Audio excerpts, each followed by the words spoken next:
Beritakanlah firman, siap sedialah baik atau tidak baik waktunya. Shalom, puji Tuhan, berkat kemurahan Tuhan menghantar kita ada lagi dalam renungan harian di hari ini.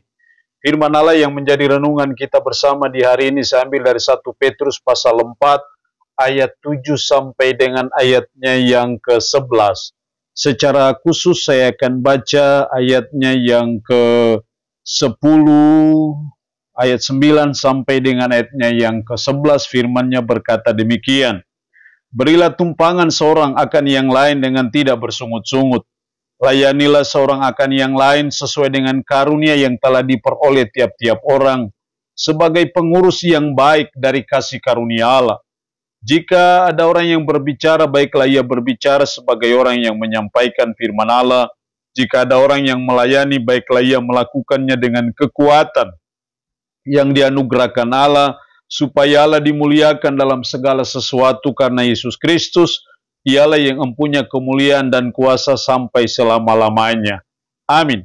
Demikian kebenaran firman-Nya hari ini yang secara khusus mengajar kita, menasihati kita, orang percaya, pengurus kasih karunia Allah di dunia ini. Kita diberikan tanggung jawab sebagai pengurus kasih karunia Allah di dunia ini. Tema ini didasarkan pada ayatnya yang ke-10, layanilah seorang akan yang lain, sesuai dengan karunia yang telah diperoleh tiap-tiap orang, sebagai pengurus yang baik dari kasih karunia Allah.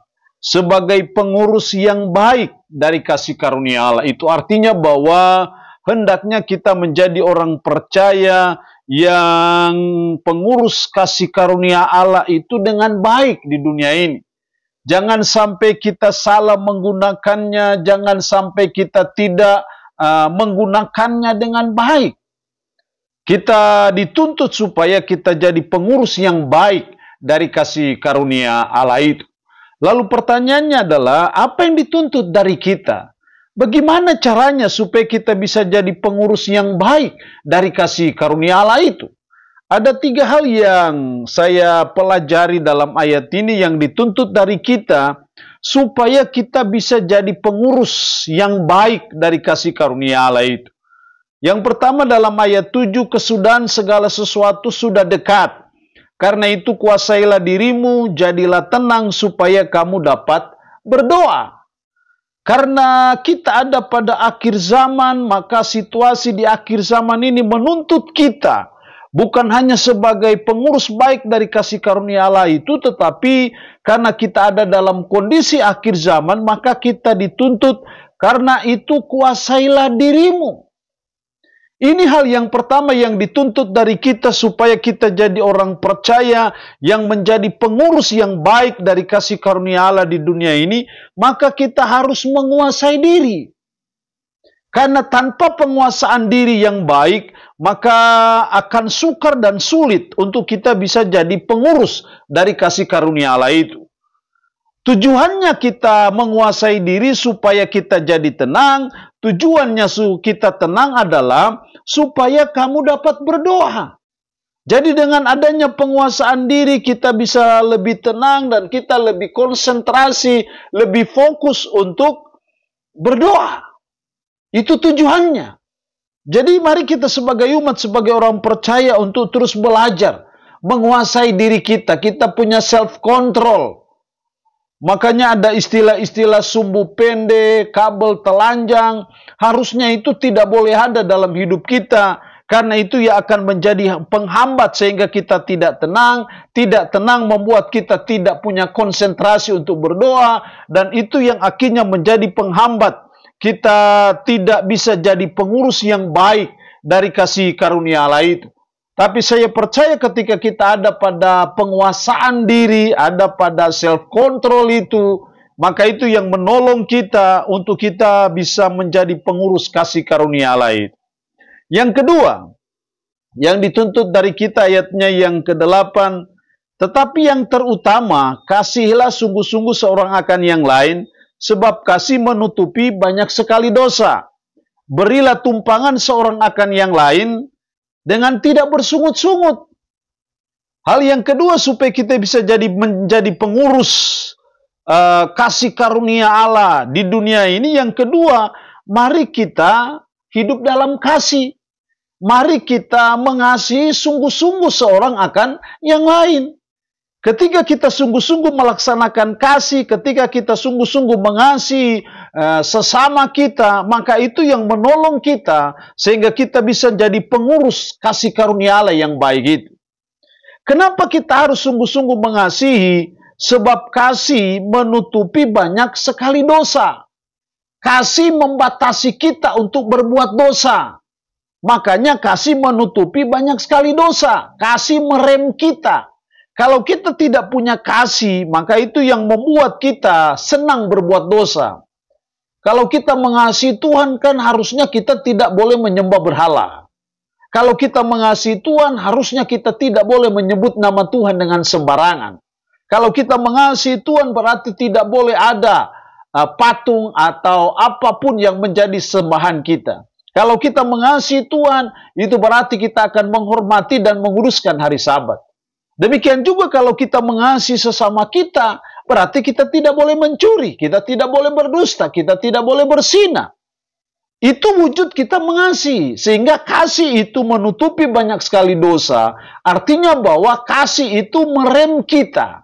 Kasih itu membatasi kita, menghalangi kita untuk kita tidak berbuat dosa. Dan kasih ini sangat penting dalam hidup kita, secara khusus dalam hubungan dengan ketika kita menjadi pengurus kasih karunia Allah di dunia ini, kita bisa melaksanakannya dengan baik kalau kita bisa mengasihi.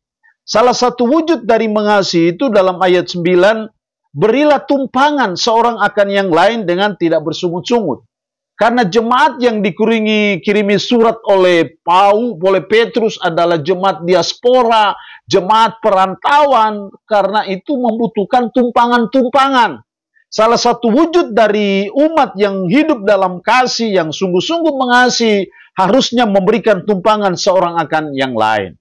Jadi mari kita belajar supaya kasih itu bukan hanya di bibir.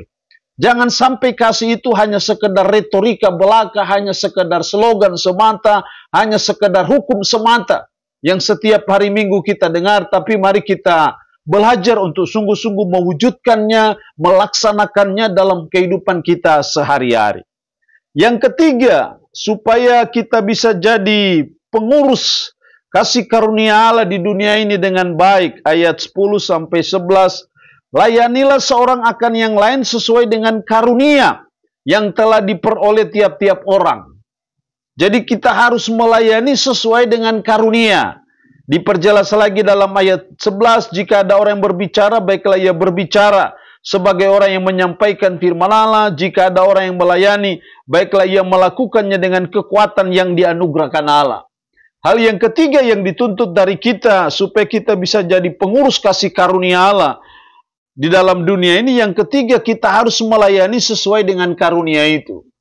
Kalau kita bicara karunia, maka kita bicara soal kemampuan khusus yang diberikan oleh Roh Kudus kepada kita pada waktu kita lahir baru. Ada yang diberi Tuhan karunia untuk melayani, ada yang diberi Tuhan karunia untuk berkhotbah, ada yang diberi Tuhan karunia untuk memberi, karunia menjadi pemimpin, ataupun karunia-karunia lain. Nah, kita belajar, kita melayani sesuai dengan karunia kita. Dan ketika kita melayani sesuai dengan karunia, kita harus melakukannya dengan kekuatan yang dianugerahkan Allah. Tujuannya apa? Supaya Allah dimuliakan dalam segala sesuatu karena Yesus Kristus. Jadi fokus utama dalam kita melayani sesuai dengan karunia adalah supaya Allah dimuliakan dalam hidup kita, dalam pelayanan kita, dan biarlah mendatangkan kemuliaan bagi Tuhan. Ketika kita melayani sesuai dengan karunia, maka itu yang membuat kita bisa menjadi pengurus kasih karunia Allah di dunia ini dengan baik. Seringkali istilah the right man on the right place itu tidak berlaku dalam gereja. Padahal justru Allah mau kita melayani itu sesuai dengan karunia kita. Namanya karunia itu suatu kemampuan khusus. Ya kita harus melayani sesuai dengan kemampuan khusus yang diberikan Roh Kudus kepada kita pada waktu kita lahir baru. Maka saya percaya ketika kita melayani sesuai dengan karunia, kita melayani dengan kekuatan yang dianugerahkan Allah, maka saya percaya Allah akan dimuliakan dalam pelayanan kita, dan kita bisa menjadi berkat. Allah yang punya firman ini memberkati kita dengan firman-Nya di hari ini. Amin. Mari kita berdoa. Puji syukur untuk firman-Mu hari ini, yang mengajar kami, menasihati kami, orang percaya, pengurus kasih karunia Allah di dunia ini.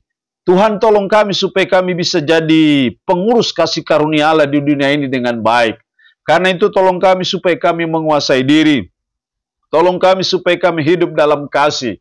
Tolong kami supaya kami melayani sesuai dengan karunia yang dianugerahkan Allah kepada kami. Roh-Mu yang kudus, tanamkan dan meteraikanlah firman ini dalam hati dan pikiran kami. Dan sanggupkan kami untuk kami bisa memperlakukan firman ini dalam hidup kami sehari-hari. Berkat Tuhan bagi umat-Mu yang mendengarkan renungan harian di hari ini. Yang sakit tambah berdoa dalam nama Yesus.